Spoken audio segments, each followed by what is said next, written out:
cuando encontré a la pequeña acurrucada contra las puertas de roble de la catedral esa madrugada de marzo. Sus primeras palabras no fueron un llanto por ayuda, fueron una advertencia que helaría mi sangre durante años. No se case con ella, padre. Por favor, no lo haga. Tenía apenas 7 años, descalza, con un vestido rasgado, que olía a humedad y miedo. Pero sus ojos cargaban el peso de secretos que ningún niño debería conocer. ¿De dónde vienes? ¿Qué hora es en tu ciudad? Ahora mismo. Porque necesito que entiendas que esta historia pasó en un lugar que podría ser el tuyo. En un momento que podría ser este. Me llamó Padre Matías, y durante 30 años he escuchado confesiones que romperían la fe de cualquier hombre. Pero nada, absolutamente nada, me preparó para lo que aquella niña me revelaría sobre la familia Mendoza, sobre la mujer que estaba a punto de casarse en mi iglesia, y sobre los secretos enterrados bajo el piso de mármol donde yo caminaba cada día.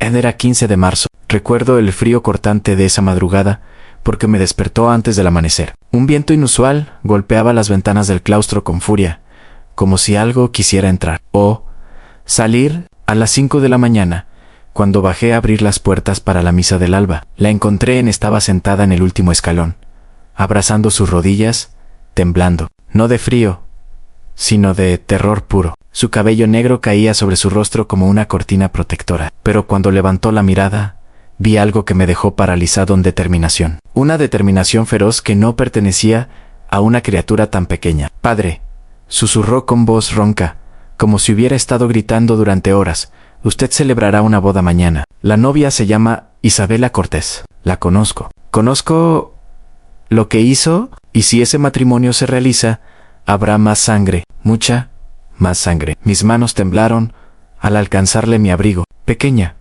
estás helada, entremos. ¿Y no? Su grito resonó en la plaza vacía. No me haga entrar hasta que me escuche, hasta que me prometa que me creerá. Me arrodillé frente a ella, sintiendo como la humedad del escalón empapaba mi sotana. Te prometo que te escucharé. Pero primero, dime tu nombre. Lucía, respondió. Lucía Mendoza. Aunque ese apellido ya no existe oficialmente, porque mi familia entera desapareció hace 3 meses, padre. Y solo yo sé la verdad de por qué. La llevé al interior, no a la sacristía donde normalmente atendía estos asuntos, sino directamente a mi pequeño estudio privado. Le preparé chocolate caliente, que no tocó. Le ofrecí pan, que ignoró. Solo me miraba con esos ojos antiguos, esperando que yo cumpliera mi promesa. Habla, Lucía, le dije finalmente. Cuéntame todo. Y entonces, con una voz que era demasiado calmada para una niña de su edad, comenzó a desenredar una historia que cambiaría todo lo que yo creía saber sobre el bien, el mal y los terribles espacios grises entre ambos. Hace 6 meses, comenzó, Isabela Cortés llegó a nuestra casa. Se presentó como una enfermera especializada en cuidados paliativos. Mi abuelo, don Rodrigo Mendoza, estaba muriendo de cáncer. Necesitábamos ayuda. Parecía un ángel enviado del cielo. Pausó, y una sonrisa amarga cruzó su rostro infantil. Los ángeles caídos también vienen del cielo, ¿verdad, padre? Continué tomando notaus, mi corazón latiendo más rápido de lo que debería. Isabela era perfecta, amable, eficiente, cariñosa. Mi abuelo la adoraba. Decía que ella hacía que el dolor fuera soportable, que sus manos tenían un don. Mi padre, Víctor Mendoza, quedó fascinado con ella. Mi madre, Elena, al principio fue cautelosa, pero incluso ella terminó confiando. ¿Y tú? Pregunté suavemente. Los ojos de Lucía se oscurecieron. Yo veía cosas, pequeñas cosas que no encajaban. La forma en que ella revisaba los papeles del abuelo, cuando creía que nadie miraba, cómo sus ojos brillaban cuando hablaban de la herencia familiar. Las conversaciones telefónicas susurradas que terminaban abruptamente cuando alguien entraba. Pero era una niña. ¿Quién me escucharía? Se levantó y caminó hacia la ventana de mi estudio, mirando hacia la catedral, iluminada por las primeras luces del amanecer. El abuelo murió en octubre. Fue pacífico, dijeron todos. Isabella sostuvo su mano hasta el final. Lloró en el funeral. Mi padre la consoló. Y ahí comenzó. ¿Qué comenzó? Mi pluma se detuvo sobre el papel. El cortejo, el romance, la seducción. Purté. Cada palabra caía como piedras en agua quieta. 2 semanas después del funeral, Isabel estaba cenando con nosotros todas las noches. Un mes después, mi padre anunció que estaban saliendo. A los 2 meses, hubo propuesta de matrimonio. Lucía, eso es rápido. Sí, pero el dolor hace que la gente busque consuelo en...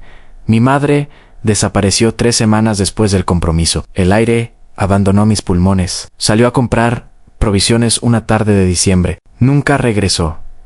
Nunca regresó. La policía buscó. Los vecinos organizaron grupos de búsqueda. Encontraron su auto abandonado cerca del río, las puertas abiertas, su bolso en el asiento, pero no había cuerpo. No había sangre. No había nada. Las lágrimas finalmente comenzaron a rodar por sus mejillas, pero su voz permaneció firme. Mi padre estaba destrozado. Isabela estaba ahí, consolándolo, sosteniéndolo, susurrándole que todo estaría bien, que ella cuidaría de él, que ella cuidaría de mí. Y yo veía la satisfacción en sus ojos cuando creía que nadie la observaba. Lucía, estas son acusaciones muy serias. ¿Tienes pruebas de... Mi tío Ricardo fue el siguiente? Me recosté en mi silla, sintiendo como el peso de sus palabras me aplastaba. Tío Ricardo nunca confió en Isabella. Era el hermano menor de mi padre, abogado, protector. Hizo preguntas, investigó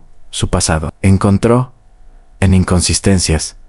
Un día me llevó aparte y me dijo: Lucía, algo está mal aquí, muy mal. Voy a descubrir qué es y qué encontró. No lo sean porque 2 días después tuvo un accidente de tráfico. Su freno falló en una carretera de montaña. El coche cayó por un barranco. Murió instantáneamente. Su voz se quebró. El mecánico dijo que los cables de freno estaban completamente corroídos, que era un milagro que no hubieran fallado antes. Pero yo había visto ese coche la semana anterior, padre. Tío Ricardo era meticuloso. Ese coche estaba impecable. Me levanté y serví agua para ambos, necesitando hacer algo con mis manos temblorosas. Después de eso, continuó Lucía, todo se aceleró. Isabela se mudó a nuestra casa para ayudar con el luto. Mi padre estaba como en trance, siguiendo cada sugerencia suya. Cambió su testamento, la hizo beneficiaria de su seguro de vida, aceleró los planes de boda, y nadie más sospechaba. Mi abuela Carmen.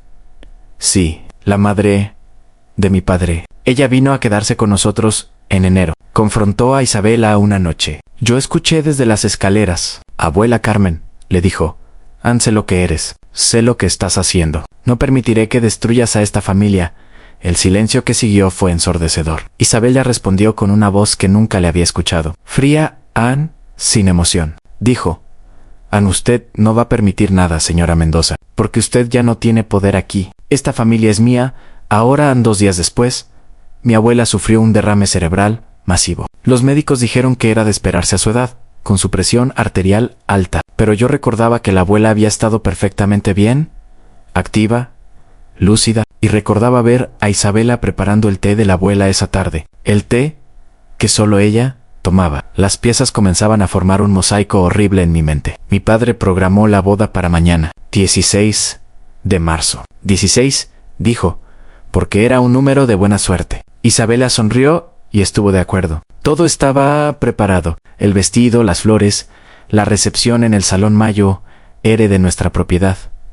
Entonces, ¿qué pasó anoche? ¿Cómo llegaste aquí? Lucía cerró los ojos, y cuando los abrió, vi terror puro. Anoche no podía dormir. Bajé a la cocina por agua. Escuché voces desde el estudio de mi padre. Hablaba Isabela, pero no estaba sola. Había otra voz. Un hombre se acercó a mí, agarrando mi brazo con fuerza sorprendente. Me acerqué. La puerta estaba entreabierta. Vi a Isabela con otro hombre. Se besaban, se reían, y entonces escuché lo que decían. Mi corazón martilleaba contra mis costillas. El hombre dijo: Anne, entonces mañana por fin termina. 6 meses de actuación. 6 meses de soportar a ese viudo patético. ¿Cuánto calculaste que vale todo? E Isabela respondió: en la propiedad, las inversiones, los seguros, cerca de 8 millones. Pero lo mejor es que ni siquiera tendré que esperar mucho. El veneno que he estado mezclando en su café matutino debería matarlo en 3 meses, máximo. Parecerá un ataque cardíaco, como su querida mamá. Lento, doloroso, pero natural. El mundo se inclinó sobre su eje. El hombre preguntó, ¿y la niña? Isabela se rió. Padre se rió y dijo, esa mocosa molesta irá a un orfanato. Ya tengo los papeles preparados. Víctor firmará todo antes de morir, cuando esté demasiado débil para pelear. Para cuando alguien haga preguntas, seremos ricos y estaremos en otro país. Como siempre, repetí. Sí, porque entonces el hombre dijo, Anne, esta ha sido tu mejor actuación hasta ahora, amor. Mejor que la viuda de Monterrey, mejor que el empresario de Guadalajara. Esta familia Mendoza fue tu obra maestra. En las implicaciones golpearon como martillazos. Ella ha hecho esto antes. Susurré, esto es lo que hace. Lucía asintió. Encuentra familias vulnerables, familias con dinero, se infiltra, gana confianza, elimina obstáculos, se casa, mata, hereda, desaparece y comienza de nuevo. Mi madre no desapareció, padre. Isabela la mató. Mi tío no tuvo un accidente. Isabela saboteó su coche. Mi abuela no tuvo un derrame natural. Isabela la envenenó y mañana, después de casarse, comenzará a matar lentamente a mi padre mientras me envía lejos para que no pueda hablar. Se derrumbó en la silla, pequeña y rota. Corrí en escapé por la ventana de mi habitación, bajé por el árbol del jardín. Corrí en la oscuridad hasta que vi las torres de esta catedral. Porque usted es el único que puede detener esto, padre. Usted es el único que puede cancelar esa boda. Me quedé en silencio durante largos minutos, procesando cada palabra, cada acusación, cada horror. Lucía, dije finalmente, estas son acusaciones criminales extraordinarias. Necesitamos evidencia. Necesitamos pruebas concretas antes de... El veneno está en su bolso, interrumpió. Un frasco pequeño, etiquetado como medicina para la migraña. El hombre de anoche, creo que es su cómplice. Su nombre es Santiago. Lo llamó así. Tienen pasaportes falsos listos. Los vi en el escritorio del estudio. Pasaportes con sus fotos, pero nombres diferentes. María y Carlos Herrera. Se levantó con urgencia renovada. Padre, sé que suena imposible. Sé que suena como la imaginación de una niña traumatizada. Pero le juro por Dios, por esta iglesia, por la memoria de mi familia, cada palabra es verdad. Y si esa boda ocurre mañana, mi padre será un hombre muerto caminando hacia el altar. Miré el reloj. Eran las 6 de la mañana. La boda estaba programada para las 4 de la tarde del día siguiente. Teníamos 34 horas. ¿Tu padre sabe dónde estás?, pregunté.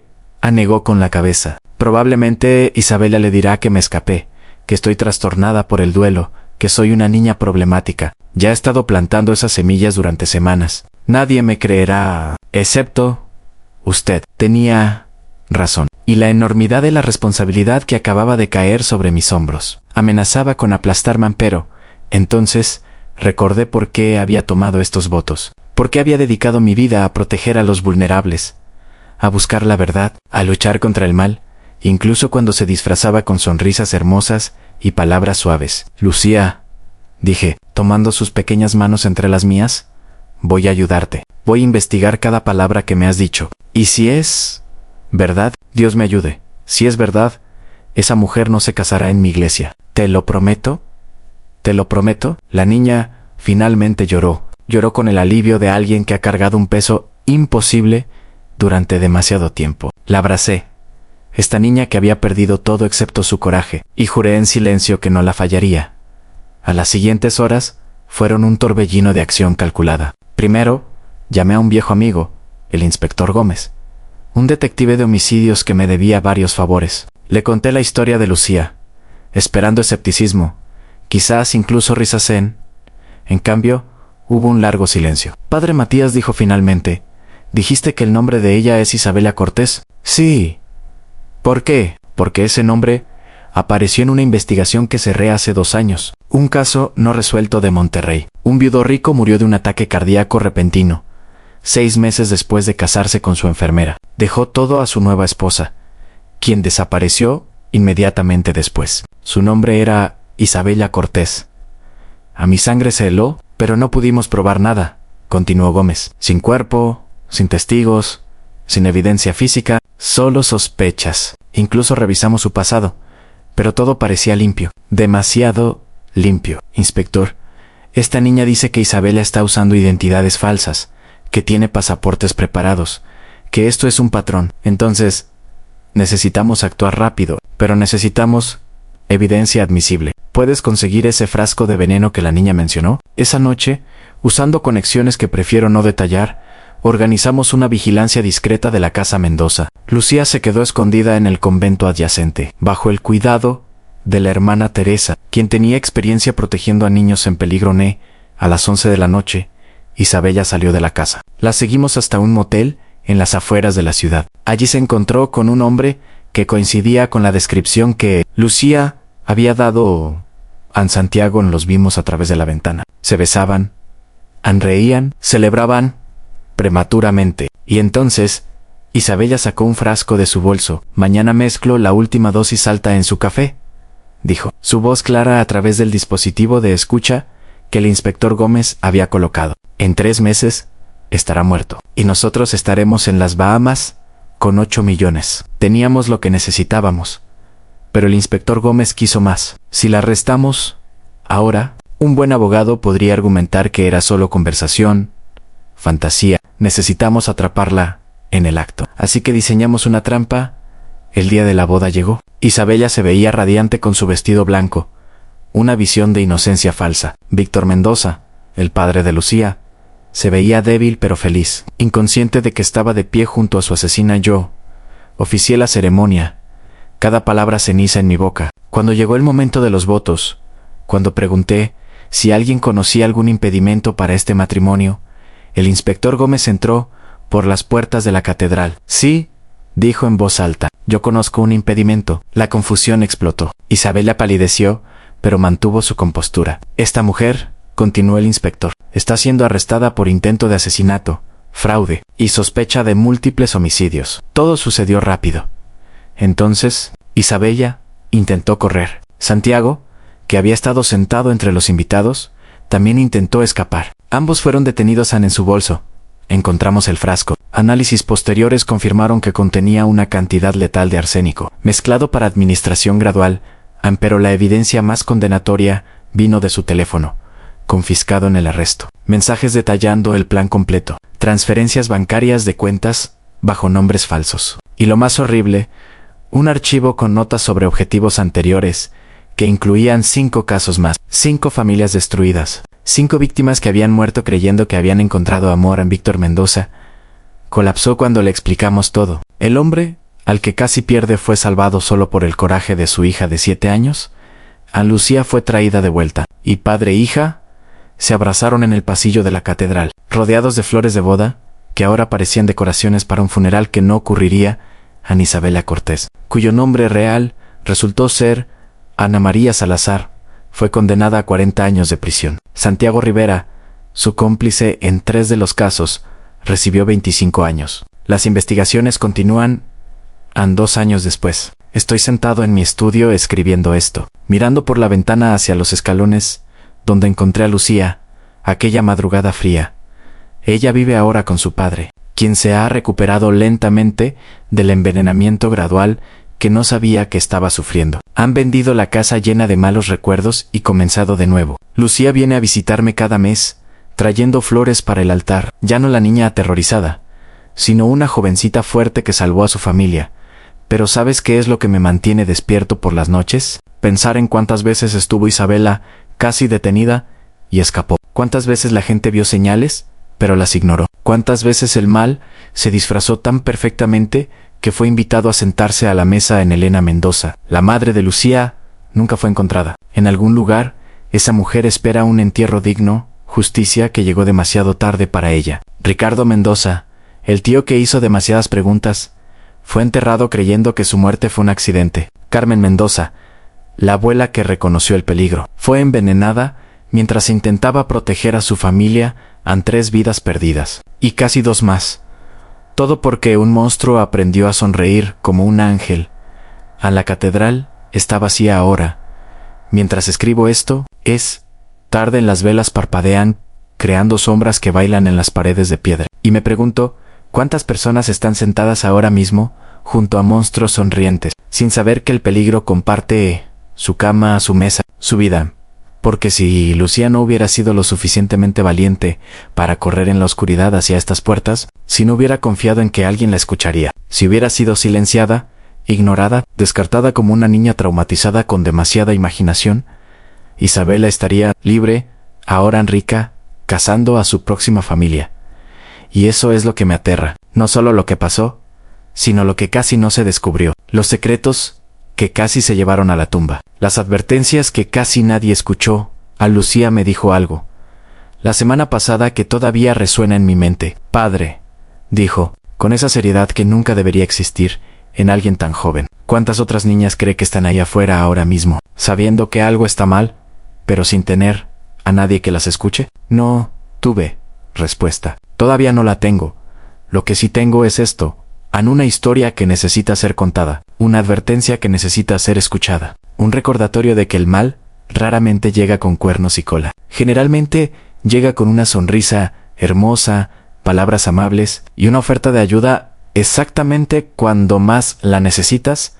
¿Qué habrías hecho tú en mi lugar? Si una niña descalza apareciera en tu puerta con una historia imposible, ¿la habrías escuchado? ¿O habrías asumido que era trauma, imaginación, el dolor distorsionando la realidad? ¿Y qué harías si fueras Lucía? Si vieras el mal infiltrándose en tu familia, si supieras la verdad, pero nadie te creyera, si tuvieras que elegir entre quedarte callada y segura, o arriesgar todo por una oportunidad de salvar a los que amas. Estas no son preguntas abstractas, porque en algún lugar, en este momento, alguien está enfrentando exactamente esa lección. Alguien está viendo señales que no puede explicar. Alguien está sintiendo que algo está terriblemente mal, pero no puede probarlo. Y la diferencia entre la vida y la muerte, entre justicia y tragedia, podría ser simplemente si alguien está dispuesto a escuchar. Así que te lo pregunto directamente, ¿escucharías? Si disfrutaste esta historia verdadera, que casi termina en tragedia, si te hizo pensar, si te perturbó de la forma correcta, compártela. No por mí, sino porque en algún lugar podría haber otra Lucía que necesita saber que hay personas dispuestas a escuchar voces que otros descartan. Y déjame saber en los comentarios. ¿Alguna vez has sentido que algo estaba mal, pero no podías probarlo? ¿Cómo manejaste esa situación? ¿Confiarías en tu instinto incluso si todos los demás dijeran que estás equivocado? Porque esa, al final, podría ser la lección más importante que Lucía nos enseñó a veces. Los instintos de una niña ven más claro que la lógica de los adultos. A veces, la voz más pequeña está diciendo la verdad más grande, y a veces, escuchar puede salvar vidas. Entonces sí, ¿aún estás aquí conmigo? Si esta historia te tocó, te pido que dejes un comentario compartiendo tus pensamientos. Y si crees que alguien más necesita escuchar la advertencia de Lucía, suscríbete al canal para más historias que importan. Historias que te harán pensar mucho después de que terminen.